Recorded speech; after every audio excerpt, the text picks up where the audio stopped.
السلام عليكم ورحمة الله، أهلا وسهلا بكم مع أخبار ريال مدريد. أشكر حضراتكم جزيلا جمهور الملكي على الدعم اللي بتقدموه لفيديوهاتي عن ريال مدريد. ما كنتش أتوقع كده والله، وبطلب من حضراتكم تدعمونا أكتر وأكتر بالكومنتات والتعليقات وكمان اللايكات، وصلوا على النبي صلى الله عليه وسلم.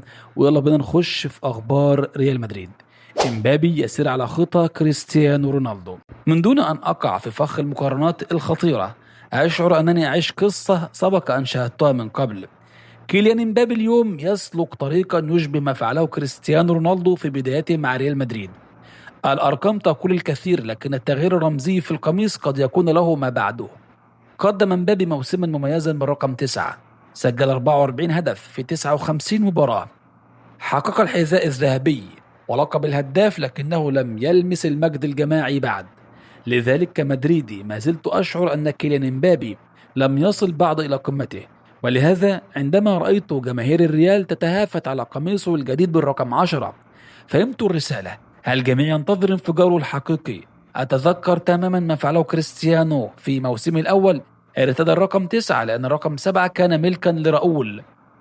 أنهى الموسم ب 33 هدف، لكن البطولات غابت، وبعد رحيل راؤول ارتدى كريستيانو رقم 7، ومن هناك بدأ يكتب تاريخه الأسطوري.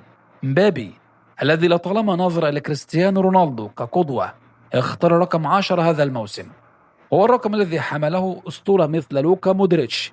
إنها خطوة ذكية ومليئة بالرمزية. أنا مقتنع أن هذا الرقم سيكون بوابة مجده. الرقم 10 للاعب 10 فعلا. الرقم 9 يجب أن يمنح لغونزالو غارسيا.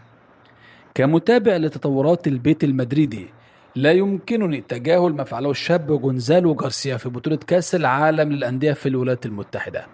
ما قدمه هناك تخطى كل التوقعات، خصوصا حين نعلم أنه صعد لتوه من كاستيا تحت إشراف راؤول غونزاليس. حصد الحذاء الذهبي في أول نسخة من البطولة ليس تفصيلا عابرا، بل إنجاز يستحق الوقوف عنده طويلا. قرار كيليان امبابي ارتداء الرقم 10 خلفا الأسطورة لوكا مودريتش أشعل النقاش من جديد حول رقم 9 الذي لا يزال شاغرا. قبل شهر فقط كان من المنطقي أن يمنع هذا الرقم إلى أندريك الوافد البرازيلي المنتظر، لكن غونزالو غير قواعد اللعبة. أداؤه كان مهيبا، وكأنه يحمل تاريخ المرنجي فوق كتفيه، وأثبت أنه لا يحتاج إلى وقت للتأقلم. ولا ننسى أن رقم 9 في ريال مدريد ليس مجرد رقم، لقد حمله من قبل أساطير كما نراه في وقت ما لاعبو أكاديمية النادي مثل سولدادو لوسادا وألفونسو. إعطاء الرقم لغونزالو سيكون رسالة واضحة: لا فابريكا لا تزال حية وتنتج الذهب. من الطبيعي أن يقبل غونزالو بأي رقم يمنح له، فهو لا يزال شابا بعقلية ناضجة، لكن في رأيي يجب أن يمنح هذا الرقم التاريخي للاعب أثبت نفسه بالفعل في الميدان. وفي الوقت ذاته أرى أن استمرار 3 مهاجمين في نفس المركز أمر غير صحي. هندريك عليه أن يخوض تجربة إعارة ليعود أكثر نضجا، أما غونزالو فقد أثبت أنه البديل المثالي لمبابي ويستحق رقم 9 عن جدارة. العائد من الظل ميليتاو هو ما يحتاجه ريال مدريد الآن. بعيدا عن مظهره الغريب وتفاصيله الجريئة، يقف إيدري ميليتاو اليوم كلاعب ناضج أكثر اتزانا مما توحي به الصورات الخارجية. نعم، ها هو يعود من جديد بعد صراع مرير مع إصابتين في الرباط الصليبي ليقدم نفسه كالحال المنتظر في قلب دفاع ريال مدريد، وسط حالة من الارتباك الواضحة في الخيارات الدفاعية. الفريق الملكي يقف على مفترق طرق بين شاب واعد كهوسين 20 عام ومدافع متذبذب كأنطونيو روديغر 32 عام الذي فقد جزءا من صلابته في نهائي كأس العالم ثم ضد باريس سان جيرمان، وبينهما يجرب تشاوميني نفسه في دور قلب الدفاع دون ضمانات. أما لبا فقد وجد نفسه في المرتبة السادسة بين مدافعي الفريق، وأسينسيو لا يزال يعاني تبعات أداء المتواضع في مونديال الأندية. هنا يظهر ميليتاو وعمر 27 عام وتجربته كالحلقة الرابطة بين الحاضر والمستقبل. يتمتع بصفاء فني في التمرير يتفوق به على رودريجر، ويملك رصيد من المباريات الكبيرة يفوق الوافدين الجدد. أذكر جمهور البرنابيو لا تنسوا موسم 2021-22 عندما كان ميليتاو أحد أعمدة الثنائية التاريخية. الإصابات كانت قاسية نعم، لكنها لم تكسر عزيمته. لقد عاد والموهبة لا تفقد، بل تنتظر اللحظة المناسبة لتثبت من جديد أنها قادرة على صنع الفارق. رحيل سون يقرب رودريغو من توتنهام. ذكرت صحيفة آس الإسبانية أن رحيل النجم الكوري يونغ مين سون عن صفوف توتنهام قد يمهد الطريق أمام النادي اللندني للتحرك الجاد نحو ضم البرازيلي رودريغو جناح ريال مدريد. وبحسب التقرير فإن مغادرة سون تفتح المجال من جانبين: توفير مساحة في التشكيلة الأساسية للاعب بخصائص هجومية مماثلة، إمكانية تغطية الراتب المرتفع الذي قد يتقاضاه رودريغو في ظل أن عقده الحالي مع ريال مدريد يعد من بين الأعلى بين اللاعبين الشباب. وتعد هذه الخطوة في ظل التغيرات التي يشهدها ريال مدريد محتملة في هيكله الهجومي بعد اعتماد شابي ألونسو على الثنائي فقط في المقدمة، مما يقلل من فرص مشاركته أساسي بانتظام. إصلاح شامل في القسم الطبي لريال مدريد. ذكرت صحيفة ذا أثليتيك البريطانية أن ريال مدريد يجري إصلاحا شاملا لقسمه الطبي، يعود ذلك إلى كثرة الإصابات التي تعرض لها لاعبي الفريق الأول الموسم الماضي، بالإضافة إلى بعض الخلافات الداخلية بين الجهاز الطبي. ومن أجل ذلك تعاقد ريال مدريد مع مانويل أوريو، وهو طبيب يحظى بتقدير كبير. ومن المتوقع أن يغادر الطبيبان باسكال وروسلادو الفريق الأول، وأن يقود الطبيب سيغورا عملية التغيير. ضحايا تشابي ألونسو في ريال مدريد. يستعد ريال مدريد لاستئناف تدريباته استعدادا لخوض استحقاقات الموسم الجديد بعد راحة صيفية قصيرة بسبب مشاركته في كأس العالم السابقة. المدرب الجديد تشابي ألونسو يكون قد أخذ فكرة واضحة عن لاعبيه خلال مباريات المونديال تسمح له بتحديد الخطوط العريضة للتشكيلة الأساسية التي سيبدأ بها المنافسات الرسمية. حسب ما يتم تداوله فإن ألونسو سيعتمد على محور دفاع من 3 مدافعين وظهيرين يشغلان الرواقين لتدعيم خط الوسط الثلاثي مع ثنائي هجومي. التقارير الإعلامية تؤكد أن ألونسو سيضحي بعدد من اللاعبين الذين قد يحتاجهم في دكة الاحتياطي، وهم داني كارفخال بسبب تفضيله لترينت ألكسندر أرنولد، ورودريغو بسبب اعتماده على مهاجمين فقط هما كيليان امبابي وفينيسيوس جونيور، وإدوارد كامافينغا بسبب اعتماده على أورولين تشاوميني.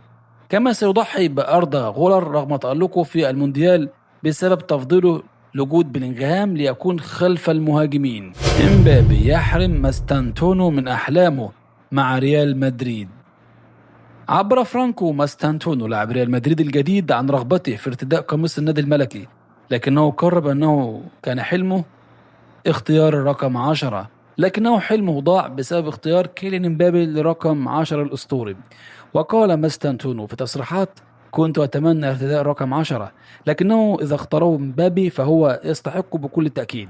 ووصل اللاعب الأرجنتيني الشاب إلى مدريد تمهيدا لانضمامه رسميا إلى صفوف ريال مدريد بعد صفقة ضخمة مع ريفر بليت، وسط توقعات كبيرة بمستقبل واعد له مع الملكي. وسط تشبيهه بزيدان، مكتشف ماستانتونو يكشف مركزه المفضل.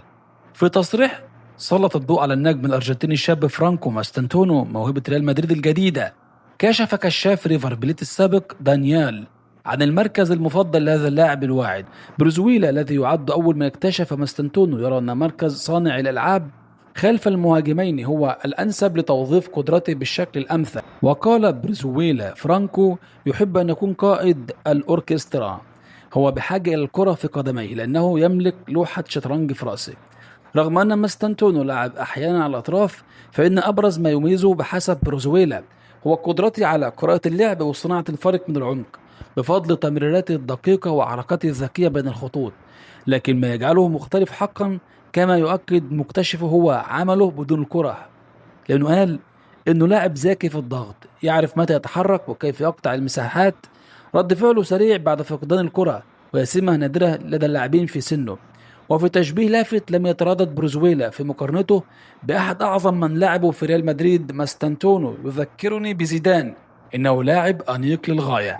رد فعل ريال مدريد على قرار الليغا، بداية بعيدة عن تطلعات ألونسو. أبدى ريال مدريد انزعاجه الشديد من قرار لجنة المنافسة بعدم تأجيل مباراته الافتتاحية في الدوري الإسباني أمام أوساسونا يوم 19 أغسطس على ملعب سانتياغو برنابيو، وذلك رغم طلب النادي التأجيل وموافقة الفريق الخصم على ذلك. وفقا لصحيفة آس الإسبانية. فإن الغضب داخل أروقة فاليديبياس لا يعود إلى قرار اللجنة نفسه بقدر ما يتعلق بما يراه النادي افتقار إلى الحساسية من رابطة الليغا تجاه الظروف الاستثنائية التي يمر بها الفريق في ظل مشاركته في نصف نهائي كأس العالم للأندية أمام باريس سان جيرمان يوم 9 يوليو الماضي. بحسب التوصيات التي قدمتها نقابة اللاعبين العالمية، يفترض أن تحصل الفرق المشاركة في كأس العالم للأندية على 3 أسابيع للراحة وثلاث أخرى للتحضير قبل انطلاق الموسم. وفي حالة ريال مدريد حصل اللاعبون على 24 يوم من الأجازة الصيفية، مما يترك فقط 15 يوم للإعداد قبل مواجهة أوساسونا في سانتياغو برنابيو يوم الثلاثاء 19 أغسطس. وفقا للتقرير فإن جدول التحضيرات لا يتماشى مع تطلعات شابي ألونسو المدير الفني الجديد، إذ سيخوض الريال مباراة ودية واحدة فقط يوم 12 أغسطس ضد فريق نمساوي في ملعب تيفولي دون الإعلان عن نقلها تلفزيونيا حتى الآن. ومن المحتمل أن تستكمل التحضيرات من خلال مباريات تدريبية مغلقة في فالديبياس مع فرق داخلية من النادي. ريال مدريد كان يأمل أن يبدأ موسمه في الجولة الثانية بمواجهة أفيدوم يوم 24 أغسطس بناء على اتفاق سابق أعلنته رابطة لاعبي كرة القدم الإسباني AFE، ينص على إمكانية تأجيل مباريات الفرق الإسبانية المشاركة في كأس العالم إذا وصلت إلى الأدوار الإقصائية، لكن رابطة الليغا نفت وجود هذا الاتفاق، ما زاد من توتر العلاقة بين النادي والمنظمة التي يترأسها خافير تيبياس. في الختام ما تنساش تعمل لايك للفيديو، ويلا اشترك في القناة وفعل جرس الإشعارات، واكتب لي كومنت عن الحلقة. والسلام عليكم ورحمة الله وبركاته.